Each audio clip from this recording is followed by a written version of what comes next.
जानते हो कि सीएस एग्जीक्यूटिव एग्जाम को आपको क्लियर ही करना है, तो बस आपको पढ़ाई करने से काम नहीं चलेगा। बहुत बहुत बहुत ज़रूरी है कि अगर आप इसकी राइटिंग प्रैक्टिस भी करेंगे तो कैसे एक आंसर लिखा जाता है ये सीखना बहुत ज़रूरी है। होता क्या है, बच्चे ना बस पढ़ते रहते उन्हें ऐसा लगता है भैया मॉड्यूल बस घोट लो। ऐसे काम नहीं चलेगा जब तक आप उस आंसर को रिटर्न वे में नहीं ट्राई करोगे। तो प्लीज़ अगर आप जानना चाहते हैं कि एक आंसर कैसे लिखा जाता है, आप हमारे ऐप में इसे आसानी से देख सकते हैं।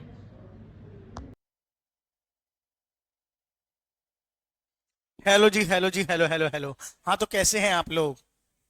चलिए, तो हमको आज क्या पढ़ना था, मतलब हमने जीएसटी पढ़ रहे थे हम।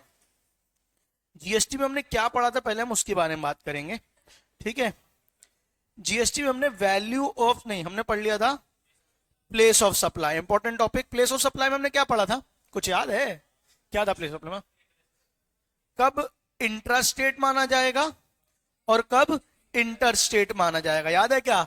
कब सीजीएसटी और एसजीएसटी लगेगा और कब आईजीएसटी। हाँ, तो कब लगेगा इंटर स्टेट और कब होगा इंटर स्टेट, बताओ। इंट्रा स्टेट और इंटर स्टेट की डेफिनेशन मत दो कि सेम स्टेट में किया तो इंट्रा और एक स्टेट से दूसरे में किया तो इंटर। मॉड्यूल पलटाओ और देखो कि प्लेस ऑफ सप्लाई में स्पेसिफिकली क्या पढ़ा था, कौन से पॉइंट्स थे। अपन ने उसको अलग अलग पार्ट से बांट के पढ़ा था, याद आ रहा है? क्या था? नोट्स खोलो अपने, क्या था उसमें? बहुत ही मारूंगा मैं। याद है? सेक्शन 10। अरे बनवाए थे सेक्शन वाइज यार। एक क्या था, सेक्शन 10 क्या था? अगर फिजिकल मूवमेंट इन्वॉल्व है, याद है? एक था where no physical movement is involve, जहां पे इंस्टॉल हो रही थी जगह, वो सब था, याद है क्या? जहां फिजिकल मूवमेंट, ये पूरे सेक्शन 10 पढ़ाया था। डोमेस्टिक सप्लाई ऑफ गुड्स, याद है? फिर सेक्शन 11 का एक था, सेक्शन 11 क्या था? Export and import of goods. फिर सेक्शन 12 पढ़ा था, क्या था? Domestic supply of service. फिर 13 का export and import of service, याद है क्या? जिसमें ये सप्लाई ऑफ गुड्स बहुत इंपॉर्टेंट था, ये वाला आपका। अरे बोलो ना यार, सप्लाई ऑफ सर्विस बहुत इंपॉर्टेंट था। नोट्स बनवाए थे आपको, पूरे फ्लो चार्ट्स बनवाए थे।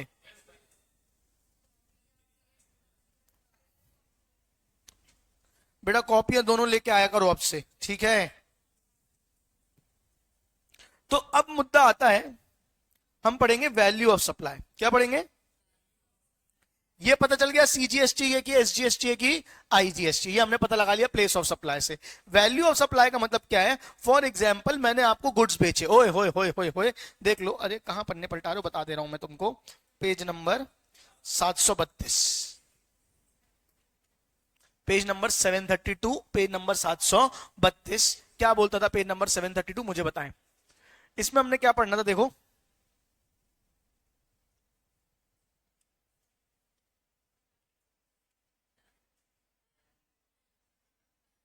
चले, लग गया चैनल, लग गया मन का। चलो, पेज नंबर 732, ठीक है। हम क्या पढ़ रहे हैं, देखो। फॉर एग्जांपल मैंने किसी को ये गुड्स बेचे, क्या बेचे? गुड्स। अब ये गुड्स मैंने आपको बेचे कितने के, मतलब कितने अमाउंट पे जीएसटी लगेगा, कितने अमाउंट पे जीएसटी लगेगा? कॉमन सेंस, जितने बेचे उस पर जीएसटी लगेगा। ये कोई पढ़ाने वाली बात है, बताओ, है ना? अगर मैं ये गुड्स आपको 1 लाख के बेचता हूं, कितने के बेचता हूं? 1 लाख के। ये डस्टर मैंने आपको कितने बेचा? 1 लाख रुपए का, और 18% जीएसटी है, और आईजीएसटी लगना है, तो 1 लाख पे 18% लगेगा, हाँ या ना बोलो? तो 1 लाख पे 18% जीएसटी लग जाएगा, यानी कितना लग जाएगा? 18,000 रुपए। बोलो हाँ या नहीं? यानी ये इस 1 लाख को क्या बोला जाता है? Transaction value. क्या बोला जाता है? Transaction value. पहले मेरी पूरी बात सुनना, फिर मैं आपको मॉड्यूल में लेके जाऊंगा। एक चीज क्या होती है आपकी? Transaction value. ट्रांजैक्शन वैल्यू क्या होता है? जिस रेट पे ट्रांजैक्शन हुआ, जिस रेट पे क्या हुआ? ट्रांजैक्शन हुआ। बोलो हाँ या नहीं? अच्छा, अब 1 लाख रुपए में बात हुई थी, मैंने इससे डिस्काउंट मांग लिया। क्या मांग लिया? डिस्काउंट, कि भैया प्लीज डिस्काउंट दे दो, है ना? 10,000 रुपए का डिस्काउंट दे दिया इसने मुझे। अब बताओ टैक्स इस पे लगेगा 1 लाख पे कि 90 पे? 1 लाख में कि 90 पे? 90,000 पे, डिस्काउंट माइनस करने के बाद। अच्छा, ये मैंने बाहर से इंपोर्ट किए, एक्सपोर्ट किए थे गुड्स, या कोई गुड्स थे, अब इसमें मैंने ड्यूटी भरी, तो क्या वो टैक्स जुड़ने के बाद लगेगा कि टैक्स जुड़ने के पहले लगेगा? फॉर एग्जाम्पल कस्टम ड्यूटी लगी, तो 1 लाख में कस्टम ड्यूटी लगी, फिर मैं कस्टम ड्यूटी भी लगा, तो कस्टम ड्यूटी लगाने के बाद मान के चलो 20,000 रुपए कस्टम ड्यूटी लगी, तो अब 1 लाख पे लगेगा कि 1,20,000 पे लगेगा? 1 लाख, मतलब टैक्स जुड़ने के बाद। अब यही सारी बातें तो पढ़नी। अच्छा, मैंने तुमको 1 लाख के गुड्स बेचे, बोलो हाँ या नहीं? आज 1 लाख का सौदा हो गया, समझे? 1 महीने के बाद तुमने पेमेंट कर दी, तीन महीने के बाद तुम्हें पैसे देने थे, तुमने 1 महीने बाद पेमेंट कर दी। 1 महीने बाद पेमेंट करी तो मैंने तुमको कैश डिस्काउंट दिया। पहले तुम मुझे 1 लाख रुपए दे चुके थे, 18% जीएसटी 18,000 में तुमसे ले चुका था, हाँ या नहीं बोलो? अब 1 महीने बाद तुम मुझे 90,000 दे रहे हो, 10,000 रुपए क्या ले रहे हो? Cash discount. तो अब बताओ उसका जीएसटी का क्या होगा? क्या उस पर 10,000 जो डिस्काउंट दिया उस पर जीएसटी लगना चाहिए कि नहीं लगना चाहिए? यही सब पढ़ने के लिए हम पढ़ने वाले हैं वैल्यू ऑफ सप्लाई, जो हमको बताते हैं वैल्यूएशन रूल्स। क्या बताते हैं? Valuation rules. क्या बात समझ में आ रही है? वैल्यूएशन रूल्स क्या बताते हैं कि कैसे किसी भी चीज को, किस प्रोडक्ट पे वैल्यू किया जाएगा। तो एक पहला बेसिक रूल क्या बोलता है? पहला बेसिक रूल क्या बोलता है बेटा, सुनना ध्यान से। पहला बेसिक रूल बोलता है transaction value is equals to assessable value. क्या क्या क्या क्या? Transaction value is equals to assessable value. 2 minute रुक जाओ। एक होती है ट्रांजैक्शन वैल्यू, ट्रांजैक्शन वैल्यू यानी जिसपे ट्रांजैक्शन हुआ। अरे हाँ बोलो ना। एसेसिबल वैल्यू क्या होती है? जिसपे टैक्स लगेगा। अरे जिसपे टैक्स लगेगा, मतलब जिस अमाउंट पे टैक्स लगाया जाएगा। तो जनरल रूल, यूजुअल रूल क्या है? यूजुअल रूल क्या है? जिस अमाउंट पे टैक्स लगेगा, जिस अमाउंट पे ट्रांजैक्शन किया है, अरे जिस अमाउंट पे ट्रांजैक्शन किया है उसी अमाउंट पे क्या लगेगा? जीएसटी लगेगा। यानी नॉर्मल रूल ये बोलता है transaction value is equals to assessable value. बोलो हाँ या नहीं? वो तो हाँ या नहीं। अभी हम पढ़ेंगे इसमें कब ट्रांजैक्शन वैल्यू एसेसिबल वैल्यू नहीं होती है। नॉर्मली बोला जाता है कि ट्रांजैक्शन वैल्यू क्या होनी चाहिए? 2 चीजें होनी चाहिए। अगर अवेलेबल है, हाँ या नहीं? अगर अवेलेबल है और रिलायबल है, अगर अवेलेबल है और रिलायबल है तो ट्रांजैक्शन वैल्यू ही क्या बन जाएगी? Accessible value. बोलो हाँ या नहीं? तुम्हारी जो गर्लफ्रेंड है, तुम्हारी जो, सुन रहे हो, तुम्हारी जो गर्लफ्रेंड है वो तुम्हारी दुल्हन बनेगी कि नहीं बनेगी? अरे हाँ बोलो ना यार। तुम्हारी जो गर्लफ्रेंड है वो तुम्हारी दुल्हन बनेगी कि नहीं बनेगी? ये 2 बातों पे निर्भर करता है। किस बातों में? पहली बात, क्या वो अवेलेबल है? अरे यार कई बार होता है ना बेटा, भाग जाती है। You know bank balance matters, ठीक है? तो क्या होता है? पहली चीज क्या है कि वो सुनो ना बे, शादी तो मुझे तुमसे ही करनी थी पर घर वाले नहीं मान रहे हैं। क्या बात समझ में आ रही है ना? अब्बा नहीं मानेंगे क्योंकि उसकी सरकारी नौकरी है। क्या बात समझ में आ रही है? तो पहली चीज क्या है? अवेलेबल है। और दूसरा क्या है बेटा? रिलायबल। सोचो ना बेटा, है ना? अगर अवेलेबल भी है लेकिन तुम्हें भरोसा नहीं है, अगर वो तुम्हें लग नहीं रही है, लग नहीं रहा कि वो रिलायबल है, तो क्या बताओ, क्या दुल्हन बनेगी? नहीं। तो बेटा तुझको ही दुल्हन बनाऊंगा। कब? अगर तू क्या है? अवेलेबल है और रिलायबल है। हाँ या ना बोलो ना बेटा। तो नॉर्मली नॉर्मली ट्रांजैक्शन वैल्यू ही क्या बन जाती है? Accessible value. यानी जिसमें ट्रांजैक्शन किया है उसी पे जीएसटी लगता है, अगर क्या हो? वैल्यू क्या हो? अब इसका ऑपोजिट पूछता हूं, ऐसा कब होगा कि ट्रांजैक्शन वैल्यू कुछ और होगी और जीएसटी किसी और चीज में लगेगा? या तो ट्रांजैक्शन वैल्यू अवेलेबल ही नहीं है या फिर रिलायबल ही नहीं है। ये कब होगा भी अपन आगे चल के देखेंगे। तो जनरल यूली वो बोलता है transaction value is accessible value if it is available and reliable. तो तुझको ही दुल्हन बनाऊंगा अगर अवेलेबल है और रिलायबल है तो। हाँ या ना बोलो।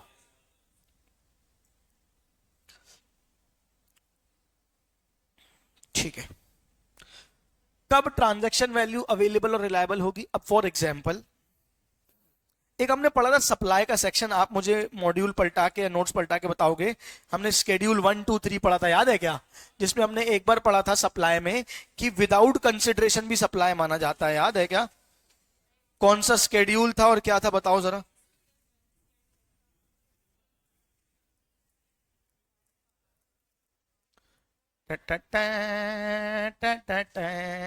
नहीं बना तो ले लप्पे ही लप्पे पढ़ेंगे तुम लोग को, अभी कूट दूंगा मैं। टाइम पास वाली पढ़ाई नहीं करना। खोलो खोलो सब बोल लो ना, सब बोल लो।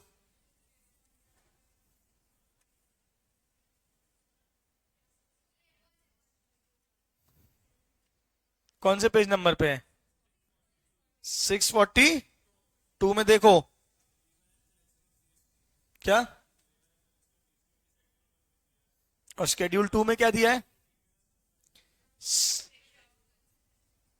हाँ, तो विदाउट कंसिडरेशन कौन सा शेड्यूल है? नालायको, शेड्यूल 2 है।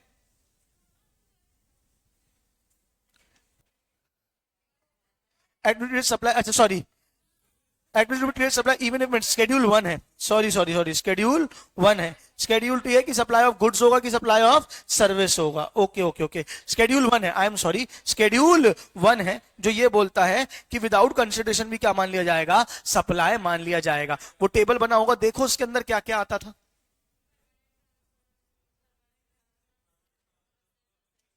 बेटा सारे एक बार ध्यान से रीड करो, फिर बताओ एक एक करके।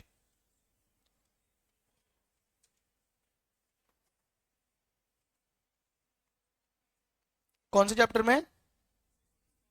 अभी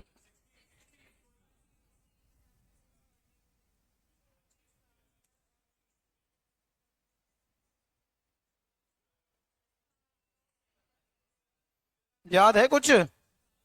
अगर आपने परमानेंट ट्रांसफर किया था कि इतने साल तक आपको यूज करना चाहिए, अगर आपने एसेट यूज कर दिया बिना कंसिडरेशन के भी, आपने क्या दे दिया?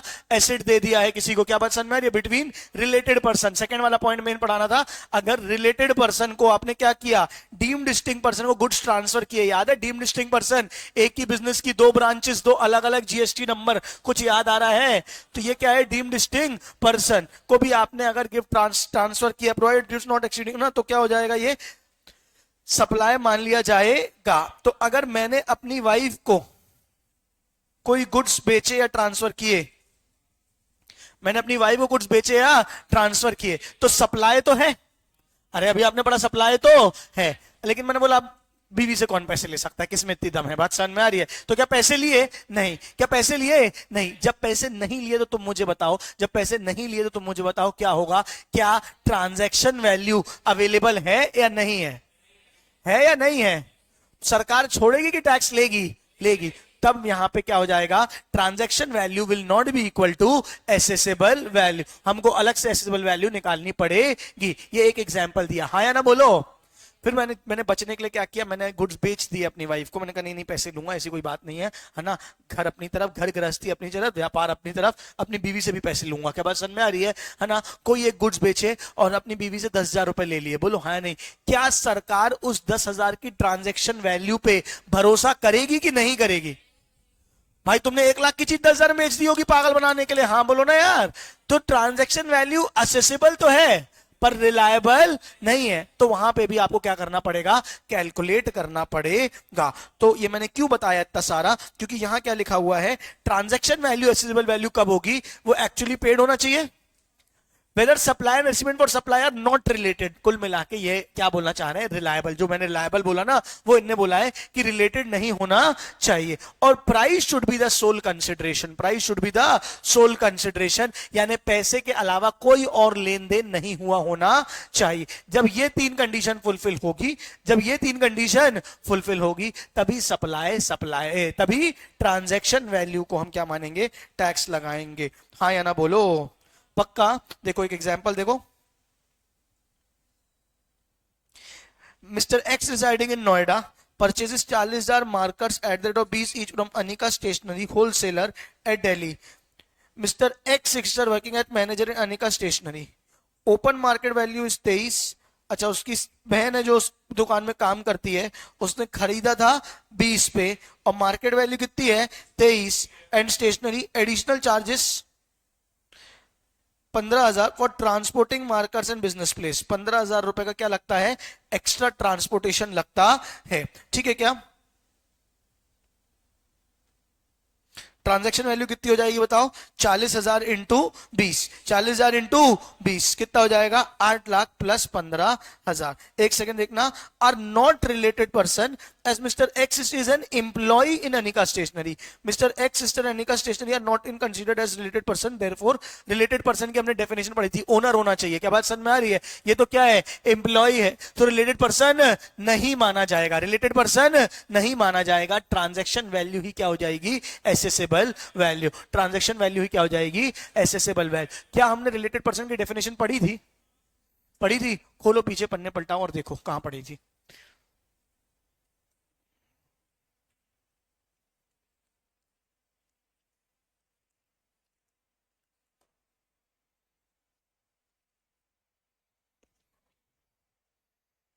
अगर थोड़ी सी 1 रुपए की अकल लगाओगे तो 2 मिनट में मिल जाएगा।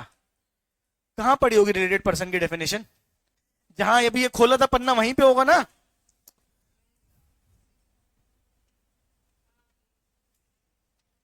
ये थे, a person shall be deemed to be related person if. पढ़ो क्या लिखा हुआ है।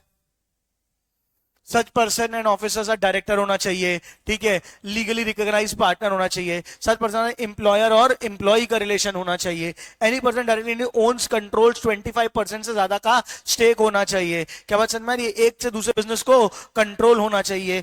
दोनों बिजनेस एक थर्ड पर्सन के द्वारा कंट्रोल होने चाहिए। Together directly control the third person, they are members of the same family. वहां पे वो अगर उसकी बहन का ही स्टोर होता, अगर उसकी बहन का ही स्टोर होता तो रिलेटेड पर्सन हो जाते। क्या बात समझ में आ रही? पर उसकी बहन का स्टोर नहीं था, they are not the member of same family, वो इंप्लॉय थी वहां पे। क्या बात समझ में आ रही है? तो रिलेटेड पर्सन नहीं माना जाएगा। ट्रांजैक्शन वैल्यू ही क्या हो जाएगा? Assessable value. Very important illustration, ध्यान इसको इंपॉर्टेंट मार्क कर लेना इस इलस्ट्रेशन को, क्योंकि क्या होता है ना, वहां पढ़ के हमको लगता है कि रिलेटेड है। क्या बात समझ में आ रही है? और वहां पे हम ये चूक कर जाते हैं। आपको कंफ्यूज करने के लिए ओपन मार्केट वैल्यू दी गई थी। हाँ या ना बोलो? नहीं आया कि आया? भाड़ा वगैरह क्यों जोड़ा ये हम पढ़ेंगे अब इंक्लूजन्स में। क्या पढ़ेंगे? इंक्लूजन्स में ट्रांजैक्शन वैल्यू में क्या क्या इंक्लूड होगा और क्या क्या एक्सक्लूड होगा। Inclusions, exclusions.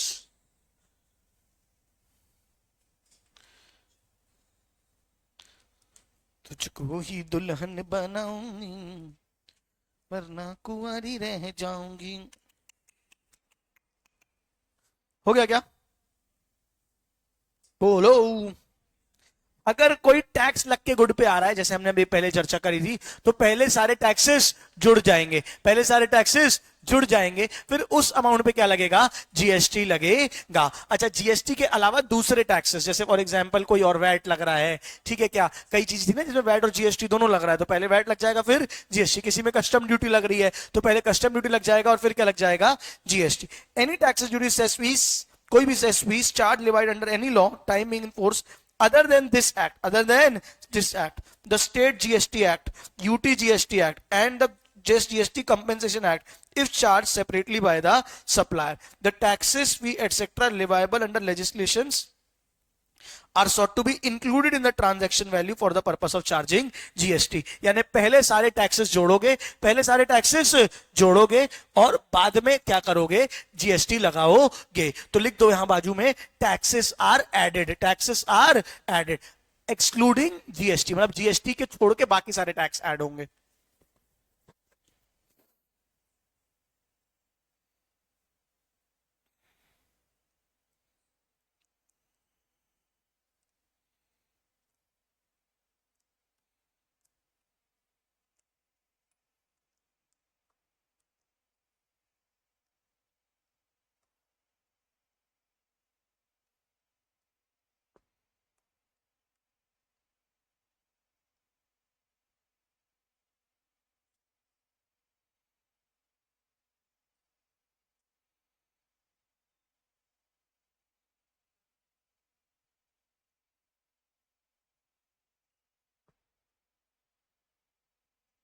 हो गया?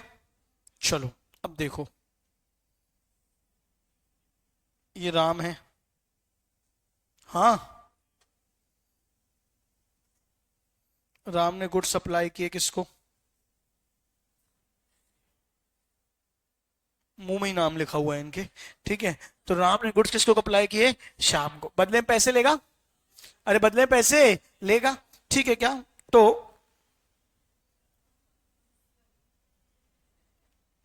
क्या लग रही है? नालायक। अभी रुक जा बेटा, तेरे को बनाता हूं, रुक तू। ठीक है, राम क्या है बेटा? सप्लायर। राम क्या है बेटा? सप्लायर। और श्याम क्या है बेटा? रेसिपेंट। बात समझ में आ रही है? अब सुनना, इसने इसको गुड्स बेचे, इसने इसको पैसे दिए, गुड्स बेचे 1 लाख रुपए में। कितने बेचे? तो ये इसको गुड्स देगा, ये इसको 1 लाख देगा। बोलो हाँ या नहीं? 1 लाख क्या हो गई? Transaction value. 1 लाख क्या हो गई? Transaction value. ये 1 लाख पे जीएसटी लगा देगा। बोलो हाँ या नहीं? लेकिन राम ने एक बात और बोली शाम को। क्या बोली? कि भैया शाम सुनो, मुझे ना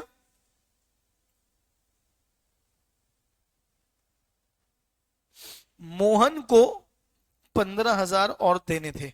कुछ इसका पर्सनल होगा हिसाब किताब, कुछ इसका पर्सनल हिसाब किताब होगा, इसको मोहन को कुछ पैसे देने थे। बोलो हाँ या नहीं? तो उसने बोला तुम मुझे 1 लाख रुपए गुड्स के दोगे, तुम मुझे 1 लाख रुपए गुड्स के दोगे, पर ये गुड्स मैं तुमको तभी दूंगा जब तुम मोहन को मेरे बिहाफ में क्या करोगे? 15,000 रुपए और दोगे। क्या बात समझ में आ रही है? अब मुझे बताओ, शाम को गुड्स कितने के पड़े? 1 लाख के कि 1,15,000 के?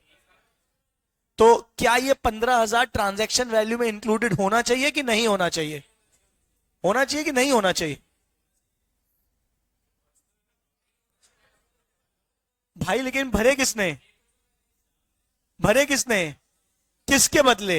ये इसका पर्सनल कुछ भी हो, शाम गुड्स के बदले कितने पैसे दे रहा है? 1 लाख और 15,000। तो जीएसटी सरकार किस पे लगाएगी? 1 लाख पे कि 1,15,000 पे? कॉमन सेंस लगाओ, 1 लाख पे कि 1,15,000 पे? एग्जाम्पल देता हूं, इधर आओ तुम, आओ आओ आओ, जल्दी आओ, टाइम नहीं अपने पास। ये लो गुड्स लो, पहले कैमरे में हाय बोलना पड़ता, हाय बोलो, हाँ। ये लो गुड्स लो, ये गुड्स कितने के हैं? अब मैं बताऊंगा ना, साले बेचने वाला बताया खरीदने वाला बताएगा। 50,000 के गुड्स है, लेकिन इस गुड्स को खरीदने के साथ एक कंडीशन आती है। क्या कंडीशन आती है? फिर मैं बताऊंगा ना।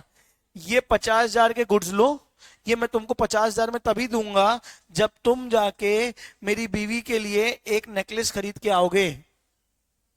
बात समझ में आ रही है? ये गया है और गुड्स, चलो नेकलेस ज्यादा हो जाएगा, ठीक है, एक काम करना, मेरी बीवी के लिए नया हैंडबैग खरीद के दोगे उसको, तभी मैं तुमको ये गुड्स दूंगा। बोलो हाँ या नहीं? तो मैंने तुमको 50,000 रुपए के गुड्स दिए प्लस 15,000 का बैग खरीदवाया। अब बताओ तुम्हारे हिसाब से जीएसटी कितने पे लगना चाहिए? 50,000 पे कि 65,000 पे? अपना अपना कॉमन सेंस बताओ। अरे गलत होगा, गलत होगा और क्या होगा? 65,000 कि 50,000? 65,000। अरे इसका मेरी बीवी से क्या लेना देना? अरे बोलो ना यार, ये क्यों लेके दे रहा है? क्योंकि ये गुड्स है, इस गुड्स के बदले ये कितने भर रहा है? 65,000। जब रेसिपेंट कोई खर्चा करे, जो किसको करना चाहिए था? सप्लायर को। सप्लायर के बिहाफ में अगर आपने कोई पेमेंट करी है, मेरे बिहाफ में कोई पेमेंट करी है, तो वो क्या हो जाएगा? ट्रांजैक्शन वैल्यू पे ऐड हो जाएगा। कॉमन सेंस वाली बात है कि ये जो गुड्स है, ये 50 के नहीं पड़े, इसको कितने के पड़े? 65 के। ऐसे तो मैं इसको 5,000 में बेच दूंगा और बोलूंगा एक काम करना, जाके ना मेरे को बाकी 40-50,000 कोई एक सामान खरीद के दे देना। क्या बात समझ में आ रही है? और 5,000 में जीएसटी भर दूंगा, सरकार को चूना लगा दूंगा। हाँ ना बोलो? तो कोई भी पेमेंट अगर रेसिपेंट ने करी, किसके बिहाफ में? सप्लायर के बिहाफ में, तो वो पेमेंट क्या हो जाती है? ऐड हो जाती है इन ट्रांजैक्शन वैल्यू। अब जा सकते हैं। बहुत बहुत धन्यवाद आपका। आई कि नहीं आई बात समझ में? बोले नहीं आया कि आया? ठीक है क्या? पहले यहां देखे क्या लिखा हुआ है? Any amount that supplier is liable to pay, है ना? खरीदने की जिम्मेदारी, मेरी बीवी के लिए बैग खरीदने की जिम्मेदारी किसकी थी? To such supply, but which has been incurred by the recipient of the supply and not including the price actually paid payable of the goods. If the sought to include all such expenses which supplier would contractually liable to incur but incurred by the recipient. या हो सकता है ऐसा भी, चलो इसको business से related भी कर सकते हैं कि हमारी बात हुई थी क्या कि 1 लाख के गुड्स हैं, मैं आपको दूंगा, बदले में भाड़ा मैं भरूंगा, और मैंने भाड़ा भी आपसे ही भरवा लिया, लेकिन भाड़ा खर्चा तो मेरा है ना, बोलो हाँ या नहीं। तो आपसे मैं कोई भी खर्चा करवा रहा हूं जो मेरे बिहाफ का है, तो वो क्या हो जाएगा, ट्रांजैक्शन वैल्यू में ऐड। कुल मिला के कॉमन सेंस ये लगाना कितने पैसे कुल फायदा मेरे को मिल रहा है इसके गुड्स के अगेंस्ट में। हाँ या ना बोलो, नहीं आया कि आया। अगर मैंने कुछ अलग से पैकिंग चार्जेस ले लिए, अगर मैंने कुछ अलग से क्या ले लिए, पैकिंग चार्जेस ले लिए, और वो तुमसे रिकवर कर रहा हूं मैं, तो वो भी क्या है, ट्रांजैक्शन वैल्यू का पार्ट होगा। नहीं तो मैं क्या करूंगा, अगर पैकिंग चार्जेस को इंक्लूड नहीं करते तो मैं क्या करता, 5,000 का ये डस्टर है और 45,000 की तुमसे मैं पैकिंग ले रहा हूं, क्या बात समझ में आ रही है, ये लो गुड्स, पैकिंग बहुत भयंकर है, 50,000 तुमसे ले लिए, गुड्स कितने के दिखाए, 5,000 के, पैकिंग कितने की दिखाई, 45,000 की, और सरकार को बोल रहा हूं 45,000 की तो क्या हुई है, पैकिंग हुई है, और जीएसटी कितने का लग रहा है, 5,000 का, तो गलत हो जाएगा, इसलिए पैकिंग चार्जेस को भी ऐड किया जाता है। हाँ या ना बोलो, पैकिंग चार्जेस या इंसिडेंटल कोई भी एक्सपेंसेस, बोलो हाँ या नहीं, बाजू में लिखते जाओ, सेकंड वाले में लिख दो क्या, रेसिपेंट के बिहाफ, सप्लायर के बिहाफ में कोई पेमेंट करी तो इंक्लूड होगा। दूसरा, इंसिडेंटल एक्सपेंसेस लाइक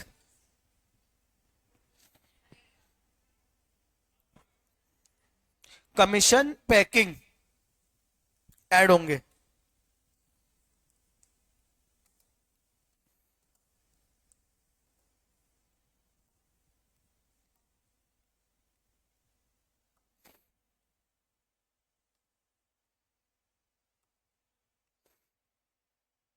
चलो देखो, हो गया। अगर मैंने गुड्स बेचे किसी एक पर्सन को, गुड्स या सर्विसेज 20,000 रुपए में, कितने में, और बोला एक हफ्ते के अंदर पेमेंट कर देना। अगर एक हफ्ते के अंदर पेमेंट, सॉरी, अगर एक हफ्ते के अंदर पेमेंट नहीं करी तो मैं लेट फी चार्ज करूंगा 5,000 रुपए की, और तुमने एक हफ्ते के अंदर पेमेंट नहीं करी, तो बताओ अब जीएसटी कितने पे लगेगा, 20 पे की 25 पे, किस पे, 25 पे। और अगर कोस रहे हैं बच्चे, है ना, अगर पहले 20 में लग चुकी थी, अगर पहले 20 पे लग चुकी थी तो अब किस पे और लग जाएगा, 5 पे एडिशन। जैसे स्कूल की फीस पे नहीं होता था कि अगर टाइम से नहीं भरी तो क्या लगती थी, लेट फीस, तो अब जीएसटी स्कूल फीस के अलावा किस पे लग जाएगा, लेट फीस पे भी लग जाएगा। जैसे फॉर एग्जाम्पल तुम्हारे साथ कोचिंग का एक बहुत अच्छा इंटरेस्टिंग एग्जाम्पल देता हूं, सुनना ध्यान से। फॉर एग्जाम्पल मैंने आपसे फीस ली, एग्जाम्पल क्या ली है, ठीक है, ठीक है, अरे मैं नहीं हूं यार, किसी भी एक टीचर ने आपसे फीस ली, बोलो हाँ नहीं। अब ये फीस कितनी ली आपसे, आपको कोचिंग की फीस भरने के 2-3 ऑप्शन है। एक ऑप्शन है 50,000 भरो लमसम, है या नहीं। दूसरा ऑप्शन है आप भरो 30-30,000 की 2 इंस्टॉलमेंट। ऐसी होता है सब जगह, ऐसी होता है। अब मुझे आप बताओ, पहले वाले केस में 50,000 प्लस 18% जीएसटी,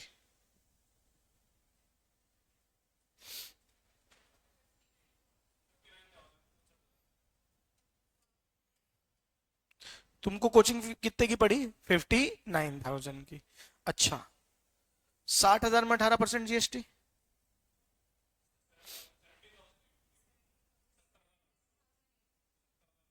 10,800 का वो लगा, 70,800, बोलो हाँ या नहीं। दिखने में लग रहा है कि तुमने लेट फीस कितनी भरी है, 50 की जगह 60, कितनी भरी है, 10,000, कितनी भरी है, 10,000, पर 10,000 नहीं भरी है तुमने, कितनी भरी है, तो फर्क कितना आ जाएगी, 70,800 माइनस 59,000, 70,800 माइनस 59,000, बताओ कितना आएगा, कितना, 11,800, क्योंकि जो लेट फीस लगी उस पर आपको 18% जीएसटी और लग गया। हाँ या ना बोलो। अब एक तीसरा पर्सन आया, ये बच्चा बहुत होशियार था, इसने क्या किया, इसने बैंक से लोन ले लिया, बैंक से क्या ले लिया, लोन, कितने का, 50,000 का, 20% इंटरेस्ट पे ही मान लो, जैसे 20% 10% में मिलता है, अपन मान लेते हैं 20% पे, तो भी इसको कितना इंटरेस्ट भरना पड़ा, 10,000 रुपए, जितना तुमको वहां भरना पड़ रहा था, बोलो हाँ या नहीं। लेकिन ये जो इंटरेस्ट होता है ना, ये जीएसटी एग्जेम्प्ट होता है, बैंक लोन पे इंटरेस्ट नहीं लगता है, तो उसको कितने भरने पड़े बताओ, 50,000 और 10,000 रुपए का इंटरेस्ट, यानी कितना भरना पड़ा, 60,000। क्या बात समझ में आ रही है, 50,000 में जीएसटी जोड़ लो, क्योंकि उसने पेमेंट तो लमसम कर दी होगी ना, 50,000 में जीएसटी जोड़ लो 9% की, कितनी आ जाएगी, 59,000 प्लस 10,000। समझ में आया? 69,000। नहीं आया भाई? 50,000 उसने एक साथ भरे हैं, बाकी लोन लिया है, बोलो हाँ या नहीं? तो 50,000 पे 18% जीएसटी आएगा, 9,000 रुपए तुम्ही ने बताया था, 59 वो भरेगा, 10,000 रुपए का ब्याज भरेगा, ब्याज पे तो कोई जीएसटी है ही नहीं, बोलो हाँ या नहीं? तो वहां भी तुमने 60 दिए, यहां 10 तुमने एक्स्ट्रा दिए, यहां भी 10 एक्स्ट्रा दिए, पर इंटरेस्ट में आपने जीएसटी बचा लिया क्योंकि आपने लोन लिया था। आया कि नहीं आया? बोलो। समझ आई? सेम चीज तीन अलग अलग छात्रों को अलग अलग तरीके की पड़ी, एक को पड़ी 59 की, एक को पड़ी 70,800 की, एक की पड़ी से कितने की? समझे कि नहीं समझे? हाँ या ना बोलो? पक्का? चलिए, तो कुल मिला के कोई भी अगर इंटरेस्ट फी लेट पेनल्टी कुछ भी डिले तो वो भी क्या हो जाता है? ऐड हो जाता है। ठीक है क्या? सब्सिडीज एक अच्छा पॉइंट है, वो मैं आपको बताऊंगा 2 मिनट बाद। पहले आप इतने पॉइंट्स एक बार ढंग से रीड करो और बाजू में नोट्स लिखो, फिर इसके कुछ एक्सप्लेनेशन और क्वेश्चंस भी करेंगे।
हाँ बच्चों, चलिए हो गया।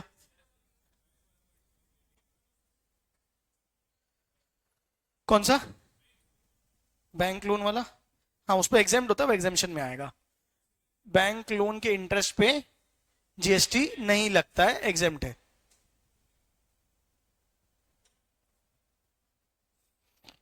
मुझे कोई सब्सिडी मिली, क्या मिली?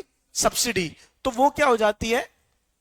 Subsidies directly linked to the price, excluding subsidies provided to the explanation. For the purpose of this subsection, the amount of subsidy shall be included in the value.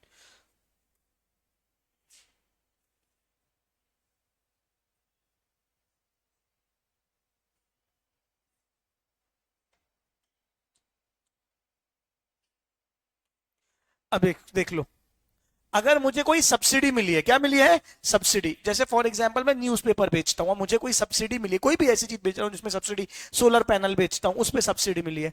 अगर सप्लायर को कोई भी सब्सिडी मिली है तो जो subsidy है वो GST में ऐड होगी, वो जो सब्सिडी है वो वैल्यू में ऐड होगी। जैसे फॉर एग्जाम्पल 1 लाख की चीज थी, तुमको देने पड़े 80,000। सुन लो पहले, पूरा बाद में लिखना, यहां सुनो। तुमने मुझे दिए कितने? 80,000। कितने दिए? 80,000। 20,000 मुझे किसी अथॉरिटी से सब्सिडी के रूप में मिल गया, तो मुझे तो गुड्स के बदले कितने मिले? 1 लाख। तो सब्सिडीज ऐड होगी, क्या होगी? सब्सिडी ऐड होगी। लेकिन वो सब्सिडी अगर गवर्नमेंट के द्वारा दी गई है, किसके द्वारा दी गई है? गवर्नमेंट के, तो वो ऐड नहीं होगी, तो वो ऐड नहीं होगी, उल्टा माइनस होगी, उल्टा माइनस होगी। सुनना ध्यान से, थोड़ा सा टेक्निकल है। अगर 1 लाख की चीज पे मुझे सरकार से 20,000 की सब्सिडी आ गई, तो ट्रांजैक्शन वैल्यू कितना हो जाएगा? 80,000। मतलब अगर सरकारी सब्सिडी एडेड है, अगर सरकारी सब्सिडी एडेड है तो माइनस करो, बोलो हाँ या नहीं। अगर प्राइवेट सब्सिडी एडेड है तो कुछ मत करो, अगर प्राइवेट सब्सिडी एडेड है तो कुछ मत करो।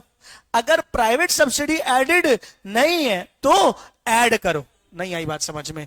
मॉरल ऑफ द स्टोरी ये है कि प्राइवेट सब्सिडी ऐड करनी है और सरकारी सब्सिडी माइनस करनी है। यहां तक हो। अगर प्राइवेट सब्सिडी एडेड है तो कुछ मत करो, एडेड नहीं है तो ऐड करो। सरकारी सब्सिडी सब्ट्रैक्टेड नहीं है तो माइनस करो, और सरकारी सब्सिडी सब्ट्रैक्टेड है तो कुछ मत करो। कुल मिला के प्राइवेट सब्सिडी को ऐड करना है और सरकारी सब्सिडी को एक्सक्लूड करना चाहिए। लेकिन मेन बात यह है कि जो सब्सिडी है वो क्या होनी चाहिए? लिंक्ड टू प्राइस होनी चाहिए। क्या होनी चाहिए? Linked to price. Linked to price मतलब मुझे 1 करोड़ एक साथ सब्सिडी मिल गई, तो मेरे को हर बच्चे को पढ़ाने के लिए तो कुछ नहीं मिली, अरे मेरे को हर बच्चे को पढ़ाने के लिए तो कुछ नहीं मिली, तो उसका कुछ नहीं होगा जीएसटी में। लेकिन मुझे अगर मान के चलो, तुमने बोला कि आपने जितने वीकर सेक्शन बच्चे को, ये एक प्राइवेट अथॉरिटी है, उसने बोला आप जितने वीकर बच्चे को पढ़ाओगे उनका 5,000 रुपए फीस हम देंगे। तो मैंने 20 की जगह बाकी सबसे फीस कितनी ली? 15,000। कितनी ली? 15। तो 15 तुमने दिए, 5 मेरे को प्राइवेट अथॉरिटी ने दिए, तो जीएसटी कितने पे लगेगा? 20 पे। हाँ या नहीं बोलो। लेकिन अगर वो सरकारी अथॉरिटी होती तो 15 पे ही लगता। क्या बात समझ में आ रही है? हाँ या ना बोलो। अब पढ़ो, समझ में आएगा। Subsidy directly link to the price add होता है, directly to the price add होता है, excluding subsidies by the central government या स्टेट गवर्नमेंट। अगर सेंट्रल गवर्नमेंट या स्टेट गवर्नमेंट सब्सिडी दी है तो वो क्या हो जाता है? माइनस हो जाता है। हाँ या ना बोलो। पक्का? मैं आपको 2 मिनट का टाइम दे रहा हूं, ये सिचुएशन 1 2 दोनों रीड करके मैं किसी से पूछूंगा, आप मुझे बताओगे इसमें क्या लिखा हुआ है। अभी पूछूंगा मैं आपसे दोनों में क्या लिखा हुआ है। सिचुएशन 1 और 2 का क्लैरिफिकेशन भी आप देखोगे।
क्या लिखा है बताओ। एक्स ने वाई को फोन बेचा 40,000 का और बोला 11,000 की 4 इंस्टॉलमेंट दो प्लस ब्याज दो, लेकिन इसने लोन और ब्याज का क्या कर दिया, बिल अलग बना दिया। तो बिल सेम बनाए चाहे अलग बनाए हमें फर्क नहीं पड़ता, पूरा आएगा, जीएसटी आएगा ही आएगा, मुझे फर्क नहीं क्या पड़ता जमाना क्या कहता है, ठीक है, वो भी लगेगी, सब ऐड हो जाए। अब इसमें क्या है कि उसने लोन किसी दूसरी पार्टी से लिया है। एक्स ने वाई को फोन बेचा और लोन लिया है एबीसी लिमिटेड से, तो लोन का ट्रांजैक्शन अलग है और मोबाइल का ट्रांजैक्शन अलग है। जो लोन है, इंटरेस्ट है, वो क्या है, एग्जेम्प्ट है, तो उस पर जीएसटी नहीं है। ये सेम वैसे ही नहीं हो गया जो मैंने आपको एग्जाम्पल देके बताया था, हाँ या ना बोलो। अच्छा, क्या क्या माइनस होगा, कोई भी डिस्काउंट दिया है तो माइनस होगा, एक्सक्लूजन्स में आएगा। Any discount which is given before or at the time of supply duly recorded in the invoice. अब देखो डिस्काउंट दो प्रकार के होते हैं, एक होता है eight the time of supply और एक होता है पोस्ट सप्लाई। पोस्ट सप्लाई समझते हो, माल बेच दिया बाद में डिस्काउंट दिया, क्यों दिया, क्योंकि कैश डिस्काउंट। अरे हाँ बोलो ना, कि एक होता है eight the time of supply, जब पता ही है कि तुम अरे कम कर दिया, मैंने बिली में कम लिख दिया, बिली में कम, तुमने मोल भाव किया, मैंने बिल में कम करके, तब तो कोई दिक्कत ही नहीं है, डिस्काउंट माइनस हो जाएगा, नेट अमाउंट में जीएसटी लग जाएगा, हाँ ना बोलो। पर अब मैंने तुमको दिया है डिस्काउंट कैसा कि भाई अगर तुमने पेमेंट करी टाइम पे तो तुम्हें 2% का कैश डिस्काउंट मिलेगा। तो अभी तो बिल पूरे अमाउंट का बनेगा, 2% तो कब कम करूंगा, जब अगर तुमने पेमेंट करी तो, और अगर पेमेंट नहीं करी तो नहीं मिलेगा, तो वो उस समय की बात है। तो देखो ये दिया हुआ है पहला वाला, any discount which is given before or at the time of supply. अगर before or at the time of supply है, साथ साथ वाला है, तो कोई दिक्कत नहीं है, कभी माइनस हो जाएगा, बोलो है नहीं। अगर any discount given after the supply has been effected if such discount was known, पहली बात क्या है, वो डिस्काउंट क्या होना चाहिए, नोन होना चाहिए eight the time of supply. Supply के समय पे ही बात हो गई थी कि अगर टाइम पे पैसा दिया तो डिस्काउंट देंगे वरना नहीं देंगे, वो अग्रीड होना चाहिए। That is established in the terms of an agreement entered into or before at the time of supply and specifically linked relevant to the invoices। कौन सी इनवॉइस में डिस्काउंट हो रहा है ये पता होना चाहिए। सामने वाला, अच्छा सुनो अब क्या होता है, यहां देखो मैंने तुमको गुड्स बेचे 1 लाख के, सुन रहे हो, 18% जीएसटी, तुमसे 1,18,000 रुपए ले लिए, आया नहीं बोलो। अब तुम पेमेंट करने आए 1,18,000 रुपए की जीएसटी सहित, तुमको 5% डिस्काउंट मिल गया। 1 लाख में 5%, चलो अपन मानते हैं कि फेस अमाउंट पे 1 लाख पे डिस्काउंट दिया हमने, 5,000 रुपए तुमने हमको कम दिए, तो 5,000 में जीएसटी रिवर्स होगा, बोलो हाँ या नहीं। मतलब मैं तो भाई जीएसटी मैंने तुमसे कलेक्ट कर लिया, अब तुम पेमेंट कर रहे हो तो उसका डिस्काउंट का बेनिफिट तुमको मिलना चाहिए, जीएसटी नहीं लगना चाहिए उसमें। मेरी बात सुन लेना, अभी कुछ कैलकुलेट मत करो, सुन लो पहले। तो ये जीएसटी तुमको डिस्काउंट मिला, बोलो हाँ। अब मुद्दा ये है कि तुम तो आईटीसी ले चुके होगे, अरे हाँ बोलो ना यार। तो ये डिस्काउंट का जो जीएसटी है ये रिवर्स तभी होगा जब तुम अपना आईटीसी रिवर्स करोगे, जब तुम अपना आईटीसी रिवर्स करोगे, समझ गए क्या भाई। 18% जीएसटी भर के मैंने सरकार को दे दिया, तुमने अपने आउटपुट टैक्स, तुम्हारे को आईटीसी मिल गया, तुमने आईटीसी में यूज कर लिया, बोलो हाँ नहीं। अब मैं अगर सरकार को जीएसटी अपना माइनस करवा रहा हूं तो सरकार तुमसे क्या लेगी, आईटीसी भी तो वापस लेगी, बोलो हाँ नहीं। अगर तुम पलट गए डिस्काउंट, मेरे को आईटीसी नहीं रिवर्स करना, तो अगर तुम्हारा आईटीसी रिवर्स करने से नहीं मानोगे तो मेरा भी जीएसटी रिवर्स नहीं होगा, मुझे सरकार को पूरा 18,000 ही जीएसटी भरना पड़ेगा। बात समझ में। अब कैलकुलेट करते हैं, 18 अपने कितने का डिस्काउंट मिला, 5,000 का, 5,000 का 18% निकालो, कितना,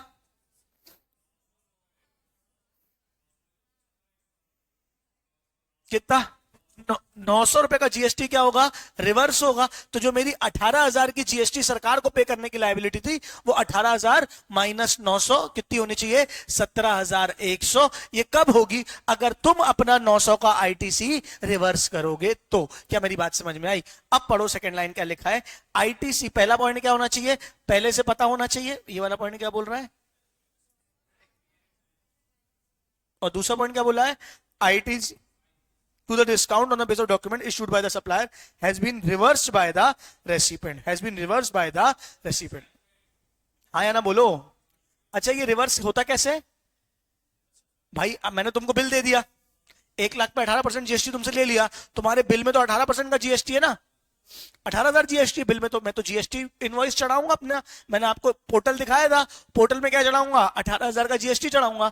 जब रिवर्स करना होगा तो क्रेडिट नोट इशू करूंगा। क्या इशू करूंगा? Credit note. रिवर्सल के टाइम पे क्या इशू होता है? क्रेडिट नोट इशू करूंगा कि भैया मैं आपको क्या कर रहा हूं, 5,000 से क्रेडिट, मतलब उतना जीएसटी अब क्या कर दूंगा, क्रेडिट कर दूंगा। तो क्रेडिट नोट इशू होता है। मतलब वो नेट एक साथ एडजस्ट हो जाता है, एक पूरा पोर्टल में चलता है वो देखेंगे अपन आगे चल के। अभी यहां तक समझ में आया कि नहीं आया? यहां तक आपका बेसिक वैल्यू खत्म होता है, जहां पे assessable value is equals to transaction value. क्या क्या ऐड होता है बताओ, क्या क्या ऐड होता है? टैक्सेस, हाँ देखो मैं बता रहा हूं, टैक्सेस सारे ऐड हो जाएंगे, सारी लेट फीस वगैरह ऐड हो जाएगी, सप्लायर के बिहाफ में कोई पेमेंट किया तो वो ऐड हो जाएगा, कोई भी इंसिडेंटल खर्चे, पैकिंग कमीशन वगैरह ऐड हो जाएगा, सब्सिडीज ऐड हो जाएंगी अगर थर्ड पार्टी के द्वारा है तो, और गवर्नमेंट के द्वारा है तो कुछ नहीं होगा, अगर माइनस नहीं है तो माइनस कर देंगे। क्या बात समझ में आ रही है? फिर क्या बोला इसमें? एक्सक्लूजन्स में क्या आ गया? डिस्काउंट कुछ भी है तो वो माइनस हो जाएगा। यहां तक हो गया आपका क्या? Basic assessable value is equals to transaction value. कब लेते हैं? जब वो क्या हो?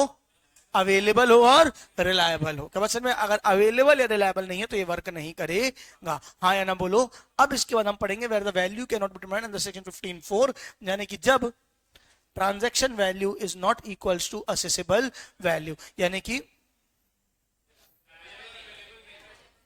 तो 15(4) ने बस क्या बोला है? Finally, 15(4) of the CGST Act provides that where the value of supply of goods or services or both cannot be determined under section 15(1), जो अभी हम पढ़ रहे थे वो क्या था? 15(1), 111 में था कि जीएसटी लगेगा। 2 ने तो ये बताया क्या क्या इंक्लूड होगा,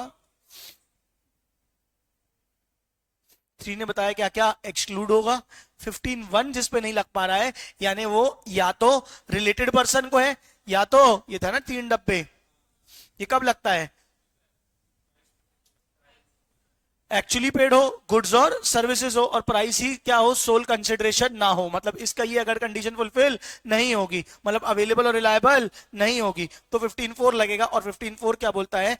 एज पर दी रूल्स प्रिस्क्राइब्ड, यानी यहां से हम पढ़ेंगे रूल्स। क्या पढ़ेंगे?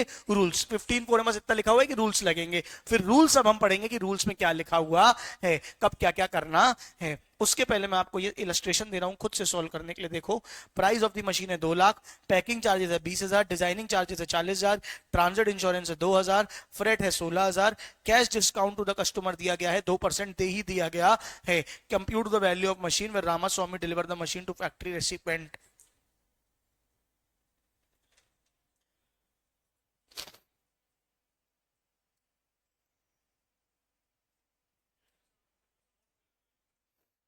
ट्राई करो, फिर बाद में बताऊंगा। कैश डिस्काउंट हमेशा फाइनल अमाउंट पे लगता है, सॉरी फेस वैल्यू पे लगता है।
क्या बोल रहे हो?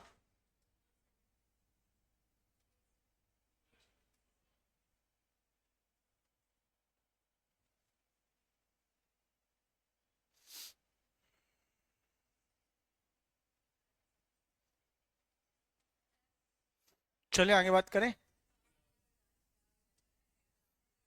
चलो बच्चों, अब आ जाते हैं हम वैल्यूएशन रूल्स पे। काय पे आ जाते हैं? वैल्यूएशन रूल्स पे। मुंडी मुंडी झटको स्ट्रेट बैठो। यहाँ पे हम वैल्यूएशन रूल शुरू कर रहे हैं। थक गए हो क्या? अच्छा अच्छा अच्छा, तो 2 मिनट का ब्रेक दे दूं? पढ़ाऊंगा तो, छुट्टी तो नहीं करूंगा। नया कॉन्सेप्ट है, सुनने वाला है। 5 मिनट का ब्रेक दे दे रहा हूं, फिर पढ़ा दूंगा, ठीक है क्या? क्या किसने तय किया? हाँ तो मैं 1:15 कर दूंगा, 1:30 कर दूंगा। कौन होता है मेरे को रोकने वाला, बताओ? रूल्स के साथ कंटिन्यू कर रहे हैं अपन क्या? रूल 27,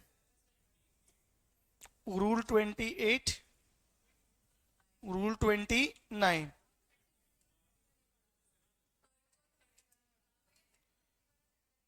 30, 31। क्या ऊपर नहीं पढ़ा हूं? वाह वाह वाह, है ना? बिल्कुल। अरे आप स्वतंत्र देश के वासी हैं, आप उठ के घर जा सकते हैं। किसी ने ना, हमने आपको बुलाया ना हमने किसी को रोका, ठीक है? चलिए, चलो चलो सुनो सुनो, रूल 27 सुनो। देखो 27, 28, 29 पढ़े बिना 30, 31 कैसे पढ़ लोगे? गवार मारो क्या? 1 to 10 पढ़ा नहीं, सीधे 11 से गिनती सिखाओ, कैसे करोगे? ठीक है भाई, रूल तो 27, जो चीज पढ़ाऊंगा वो तो वैसे ही पढ़ाऊंगा ना। 27, 28, 29 देखो। रूल 27 क्या बोलता है? जब आपने, where the supply of goods or services is consideration not wholly in money। ठीक है, मतलब आपने गुड्स बेचे, बहुत सिंपल है, आपने गुड्स बेचे। ये कौन है? Supplier.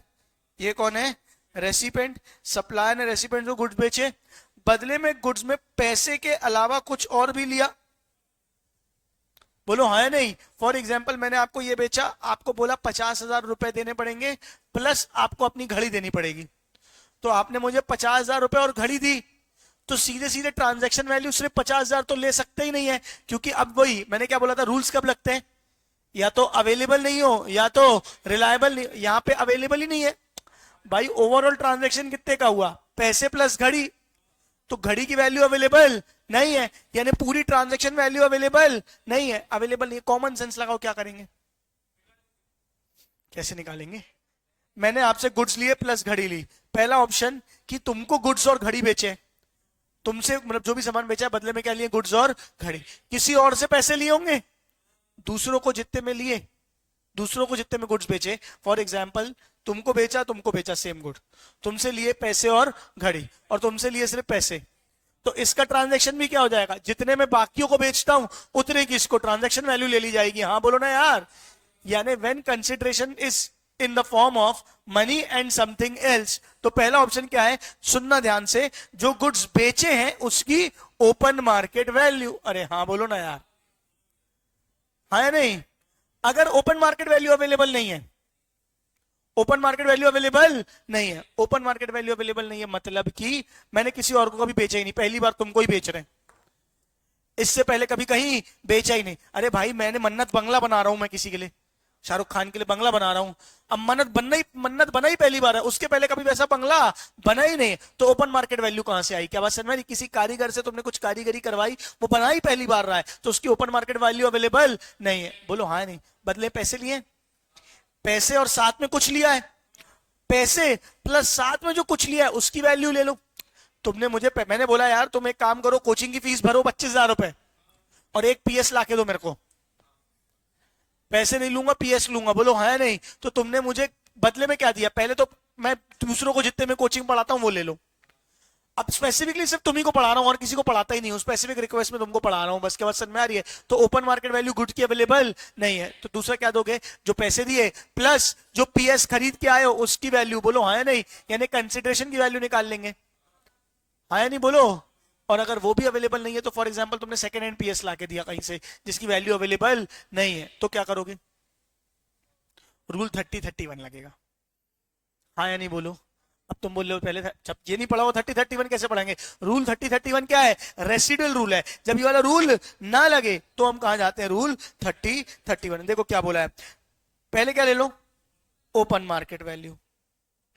If open market value is not available, the sum total of consideration in money and any other such further amount in money as is equivalent to the consideration not in money if such amount is not known at the time of supply. मतलब जो consideration लिए उसकी valuable नहीं, बोलो हाँ नहीं. अगर वो भी अवेलेबल नहीं है तो लाइक काइंड एंड क्वालिटी.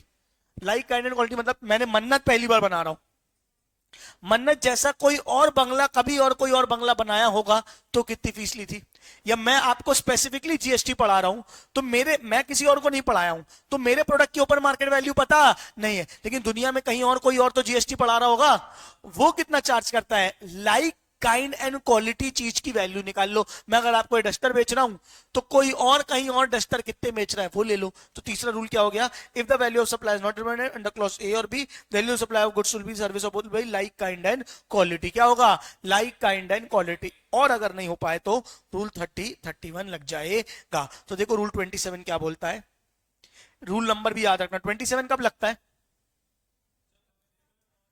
जब consideration cash not completely in cash है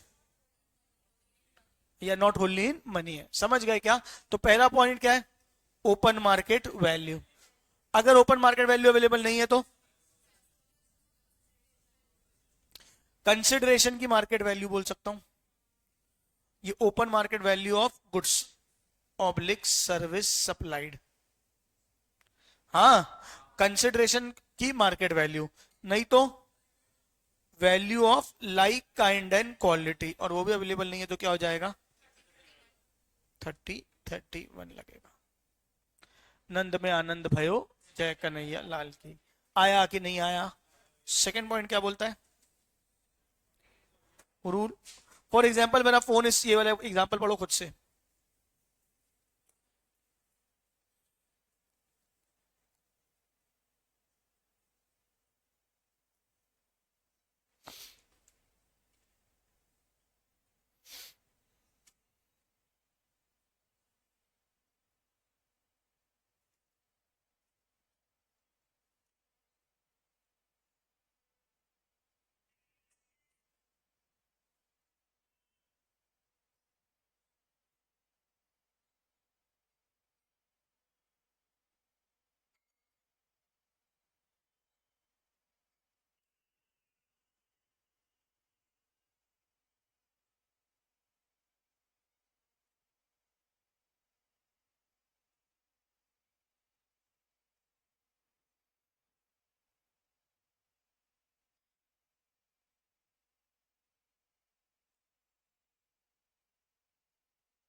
क्या है,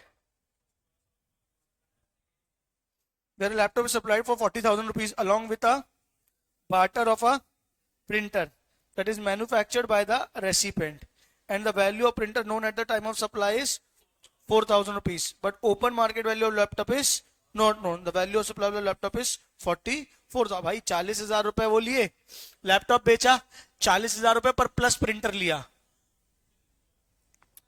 बार्टर मतलब कि तुमने लैपटॉप दिया, तुमने मुझे बदले में पैसे और प्रिंटर दिया.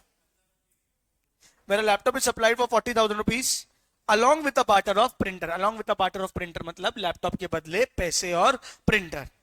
That is manufactured by the recipient, and the value of printer known at the time of supply is 4,000 rupees, but the open market value of the laptop is not available. मतलब laptop जो मैं दे रहा हूं उसकी value पता नहीं है, rule 1 नहीं लगा. Open market value of the laptop is not available, तो क्या लोगे, value of the consideration. Consideration में 40,000 प्लस प्रिंटर की वैल्यू. पहली प्रायोरिटी क्या है, open market value of the laptop, यानी जो गुड्स बेचे. नहीं है तो क्या है, मार्केट वैल्यू ऑफ कंसिडरेशन. नहीं है तो लाइक काइंड एंड क्वालिटी. क्या बात समझ में आ रही है.